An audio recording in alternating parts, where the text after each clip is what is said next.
Hello, everyone. Welcome to Tech Down Over. Today, we're back. It's been a while since we've been on. At least, 2 weeks? And everybody's been busy. It's the end of summer before, and so here we are, the end of actually a season. So here we are. Where did Jeff go? Wait. I'm still here. I'm missing Jeff. Yep, we're just on your shot. That's right. I don't know how that happened. It's all Jeff. about you, Rick. There's Oh, Jeff. There we go. It's been one of those days, I tell you. So here we go. Let's start our intro, and maybe life will get back to normal, whatever normal is. Here we go.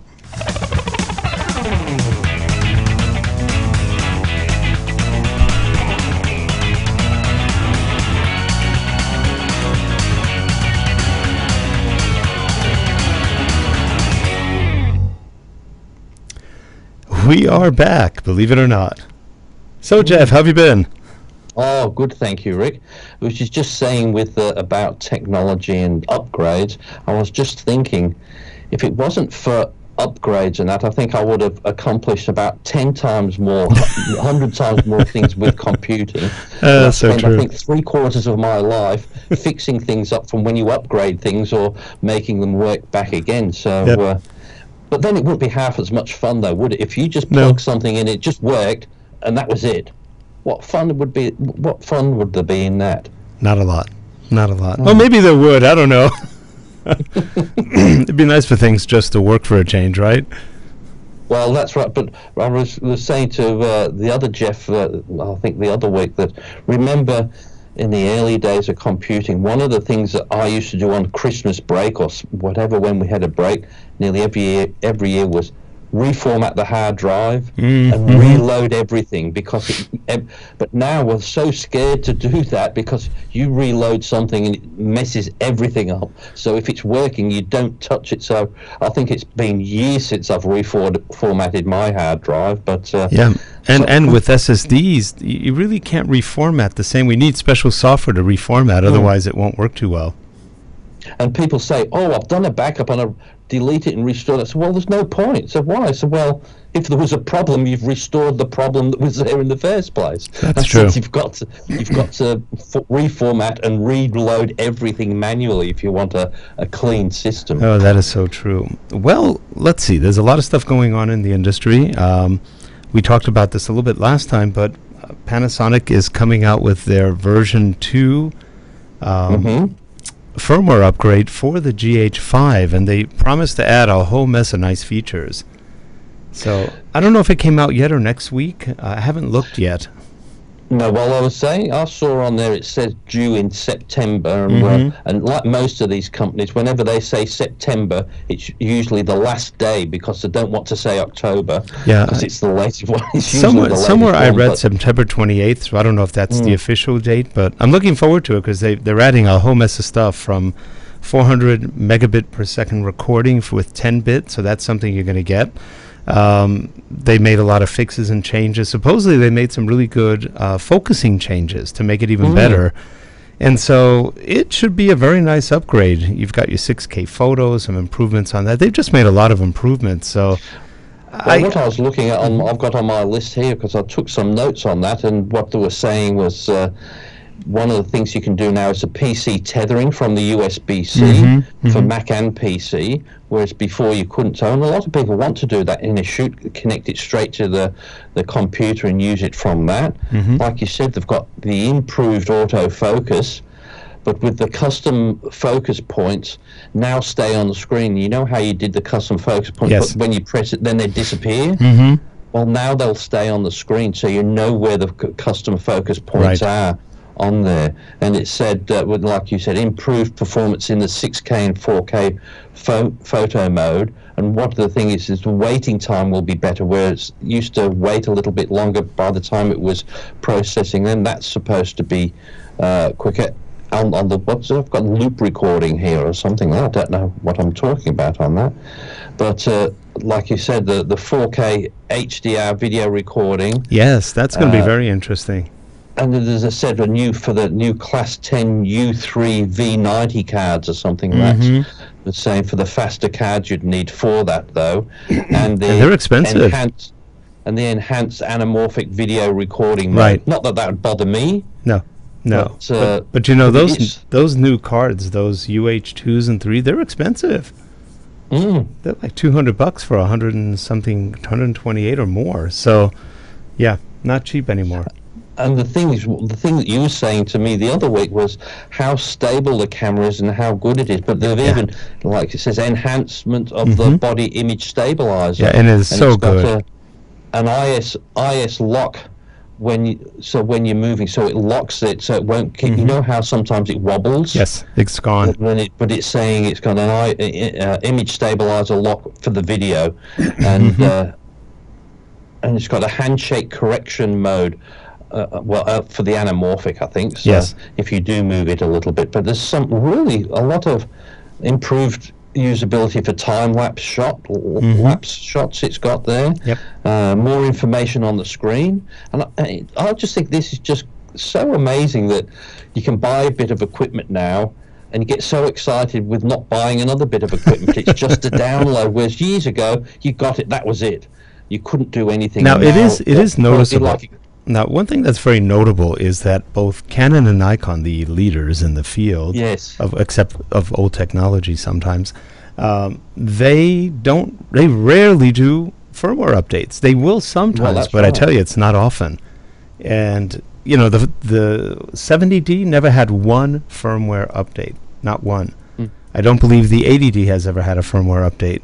They just don't do firmware updates. They release it and go, it's perfect. Well, no, it isn't. The only firmware updates they do tend to do is something that just doesn't work and makes it work properly, whereas Panasonic and that, they do firmware updates, but they're doing enhancements and improvements, not like the others do firmware, say, okay, this button doesn't work. Well, we'll make it work. But they don't give you, like I said, I've seen a few firmware updates, but they don't have anything new on them. It's just to fix the problems that are supposed to work in the first place. But people expect to have a longevity. Remember, like even Final Cut Pro, you buy that, and we're still getting updates from that. Was what, 3 years ago already? 5 years. I know, it's amazing. Well, you know, it's interesting because the companies that do firmware updates in cameras really consistently, and they'll even go back to 5-10-year-old cameras. Fujifilm, they're very good at updates. And Panasonic, they're also very good at updates. Sony does some updates, not a lot. But those two, I think, are probably the leaders in firmware updates, with Fujifilm maybe being the best. So it's nice to see that somebody's doing something, because a lot of times they just don't do enough. And I know, the thinking behind it is they're thinking, oh well, if we don't do film, people won't be buying new cameras. I know. But people aren't like that. It doesn't matter. Like, no matter, you've got the GH5 and you'll get all the upgrades in the world you want. But if they release a GH6 with something fantastic and still keep the GH5 going with the film, you're going to buy the new camera, aren't you? If it's got a new body shape, it's got a better screen. People will still do that. It's not going to kill the market to enhance your current camera, because even though I've got a 60D, if their Canon came up with a whiz-bang update firmware with all these extra things on it, I've still got an old camera. I'd still want to buy a nice, new, later technology with the latest electronics in it. And I think it's just people appreciate the customer service by the firmware updates that Panasonic do, and say, well, yeah, that's a customer service thing for the life of while you've got that, and even going forward. But you'd still buy their next camera that comes out if you're happy with it. And you know what it comes down to is, you said the two words, customer service. Because if you provide good customer service to your clients, they will love you. If you don't, they may buy your products, but they won't like you, and they may not refer you. And that's where Canon, Nikon, and some of the other ones just don't get it. They don't have any concept of true customer service, and, you know what they say, delighting the customer, making the customer feel they're not only getting their money's worth, but that you care about them. And it's such a simple concept, and it's so arcane to so many companies.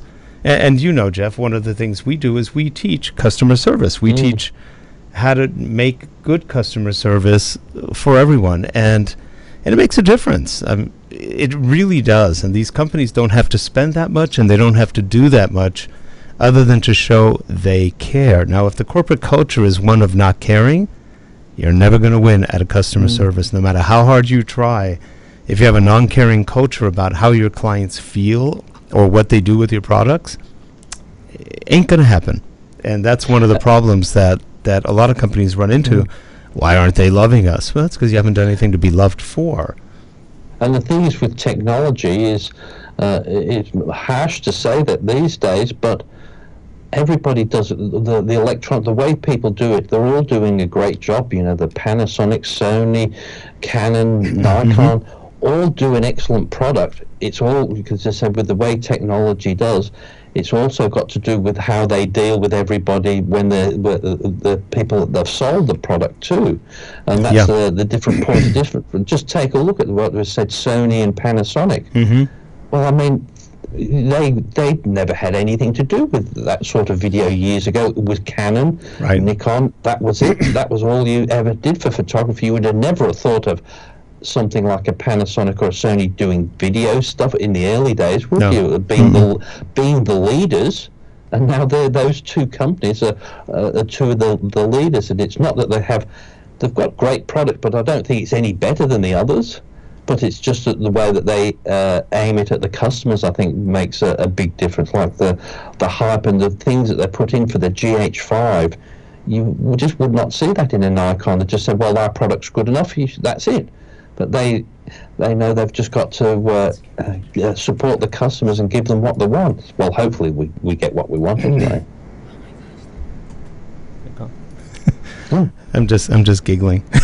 What was Janessa just had a little heart attack next to me. Well, I know why. Okay. We had some problems on this vMix, and we got out of it, but it didn't get saved. So she's desperately looking for all the shots that we entered. You can add them all at once, by the way. Oh, okay. If you just select them all, it'll bring them all in.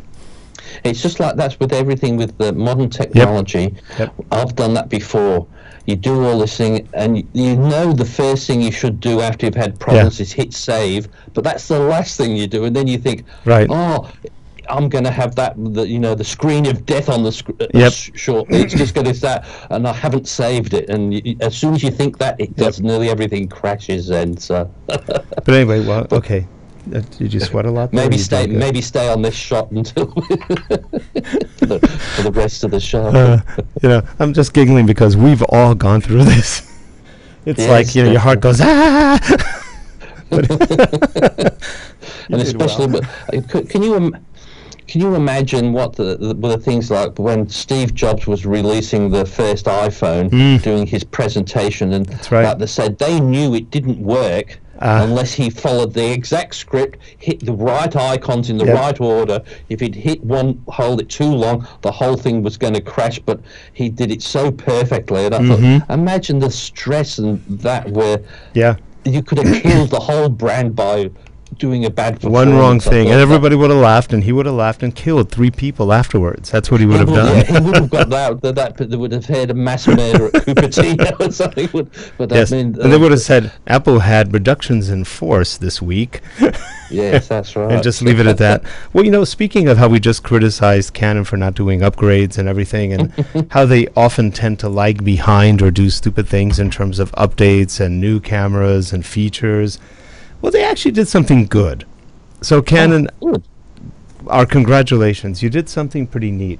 Let's show you what they just did. This is one of the images of what they just did. This is the Canon XF400 and 405. I'm not sure what we have up here. They're both exactly the same. The only difference, and it's a small one. I mean, it's not a small one. It's a big one. But the XF405 has SDI serial digital interface, which is a mini coax. And here's another shot of it. And it's a beautiful camera. It looks sort of like an XA35.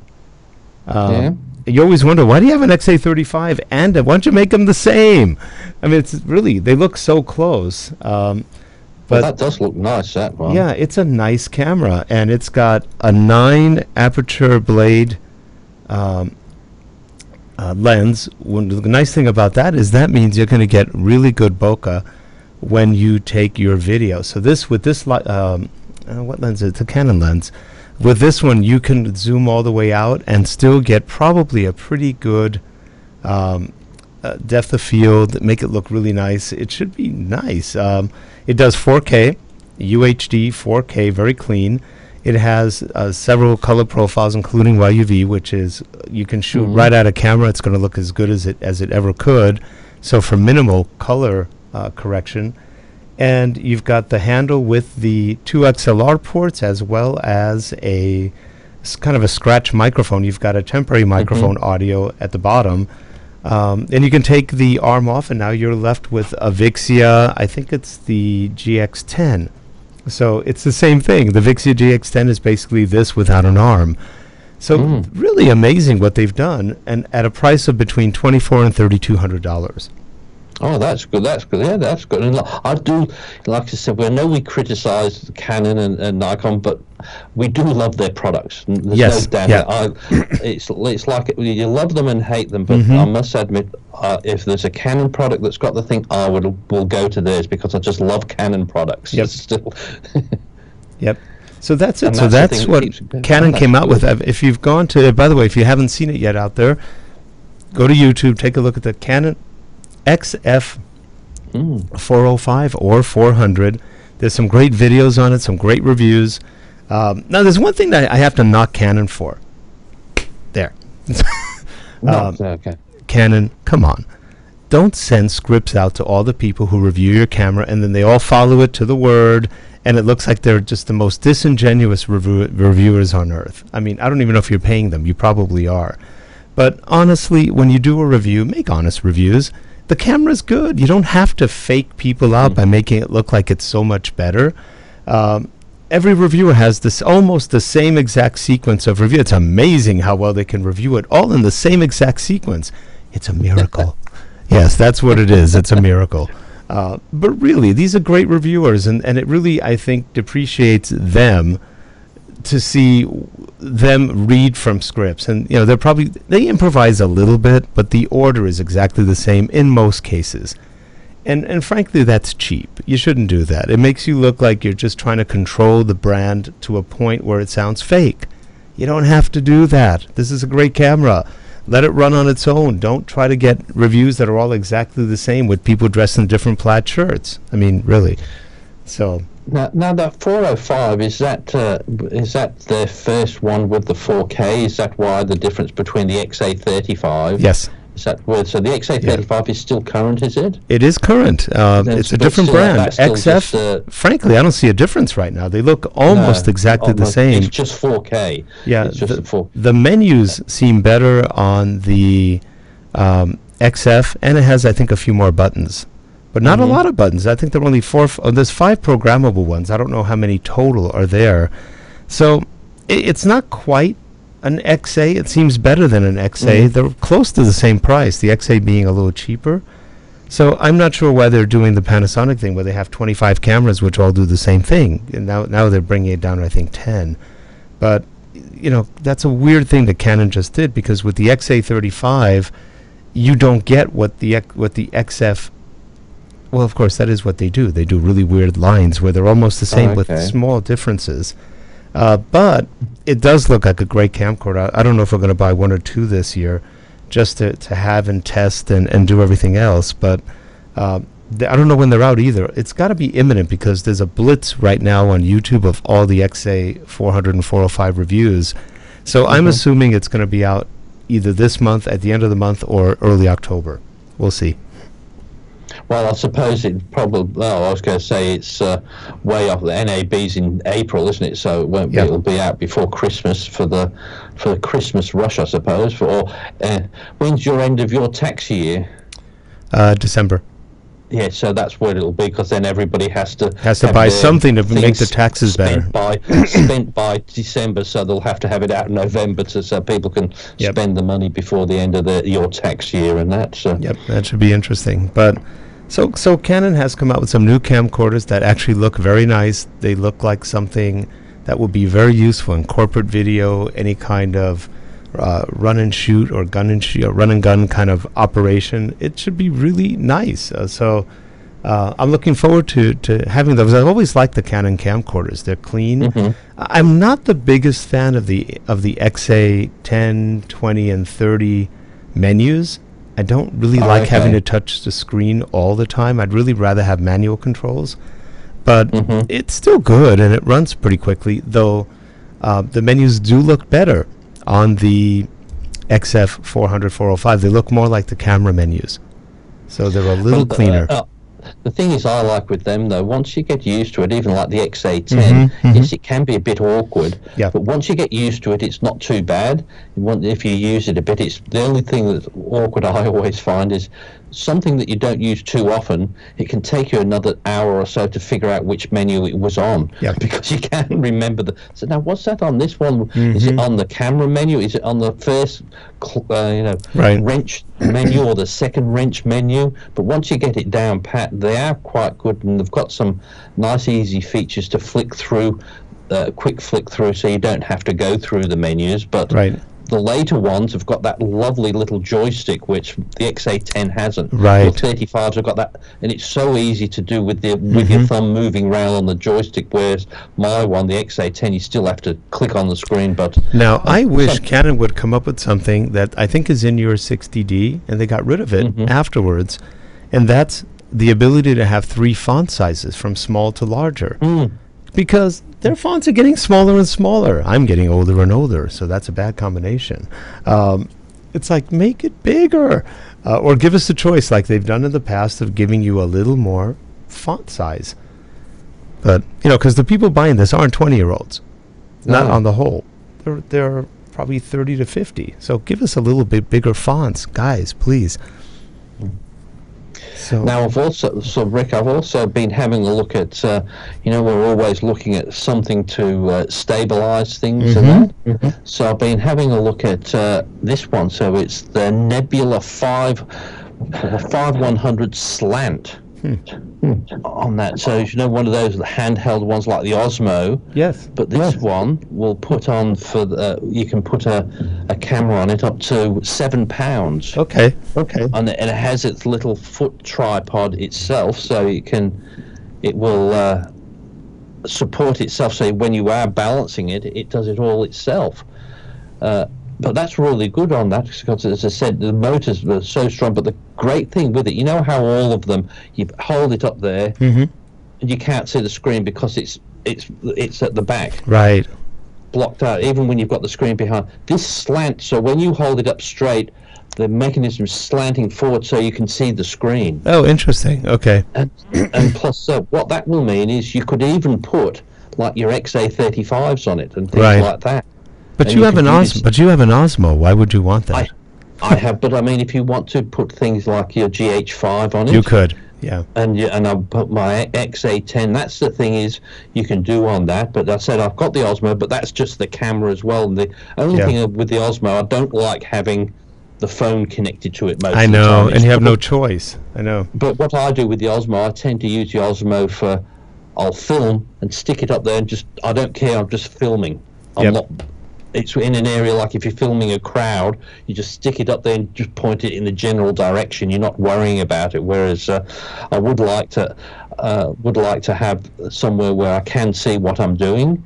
But with that slant, for you guys, it's about $999. So it's not a bad price. No. But the thing is, how heavy is it? So it's, I don't know, but it doesn't seem, I don't think it's terribly heavy, but it's more so the weight that you're putting on for the camera. But the thing is with that, I like, but it's got does all the things, but you can have your flip out screen once, but even if you don't want to flip them out, you can look at it on the fly, like at the back.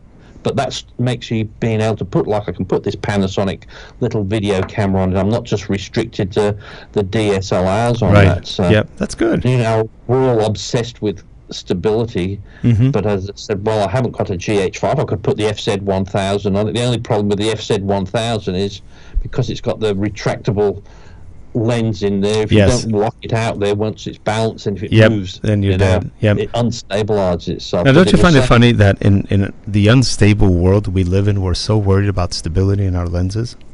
That's right. Whereas everything else is doing it on the our priorities. I wonder sometimes. And as I said, but it's amazing though how just that little movement in video just really puts me off. Yep. I just can't stand it. You don't mind when you're moving, but I just hate that little. You can just see that little movement when somebody breathes or do that. You've just got to get perfect stability these days. That makes the key for filming, I think. Anyway, so but that's But here, if I look at it here, it's $15.99 here. But still, I looked at it by time buying it from B&H with the transfer of money and all that, it's still going to cost me about the same anyway, and it might not get here in one piece from B&H. Actually, they tend to package. They do a great job, but it's just a long way from there to here. So. It is. So, and there's no local B&H, is there? Or anything like that? No, but what we're getting, I think before the end of the year, Amazon's opening up here, and a distribution place, and it's just around the corner from here where I live. The Amazon depot is going to be just a couple of kilometres around the corner here in Dandenong. So at least we'll be able to get them quick. But hopefully, I think that will really stir the market up and make the prices a little bit cheaper, because people will have to compete with Amazon, I think. So you're probably right. Well, Jeff, we are at the end of our time. It's been fast today. Well, we were trying to keep it to our 30-minute show. What did we do? We did about 30. We did about 30. We were good. No. It has gone quick. So I think that's the thing is. But now I'm still got to convince myself. Like I've seen this Nebula 5100, so I think I'll get that. That will suit me for all that. But I can see what I'll do. I'll get that and the GH5 to go with it. And I thought it just never ends, does it? It doesn't. Right when you think you've avoided it all, there you go. You buy it. You can't help it. We're not happy. We're not happy unless we're buying things like. No. And I've been really holding off. I said I don't need any more cameras. I'm selling the Fujifilms at this point, the XT2s and the lenses. So I may even sell the 5DSR. It's on my list of being sold. So I'm just going to keep the GH5s. I'm happy with them. I have the Canon M5, which I like. I'm waiting for the next one to come out, see how good that is. And I think I'm done. Right now, I'm pretty happy with the GH5. It also takes darn good pictures. It does, so, yes. I can't say they're bad. They're really good. And with Metabones, if I put on some of my Canon lenses or Tamron or other lenses, or let's say Sigma, they look great. So much for that. I'm not unhappy at all. But what we've got to flick to, we just flick to different things like getting more lights, more rigs, things that to support your camera, different recorders, different mics, and all that. Because I think that's just as good, isn't it, to get a new mic and put that onto a camera and all that. And there's so many different things we can do. So, but yes, I'll believe it when the next new camera comes out. When that XF405 comes out and you don't buy it, then I'll believe you. Well, I may buy one. I don't know. We may buy one, and we're not going to buy two, just one. So we'll see. We'll see how it goes. Yeah. Anyway, well, hey, everybody out there, thank you for watching. We look forward to seeing you next week. And a shout out to Darren Miles and to Ken Wheeler, both who suffered some damage from the Hurricane Irma, but they're both well. And same to Peter Gregg, who had a little bit of damage and his dog almost got hurt, but he's doing well. So we wish you guys the best. We love you guys and hope everything is well. So, Jeff, we'll see you next week. Yes, certainly will. On the next TDO, Tech Down Over. Take care, everyone. Thanks. Bye for now.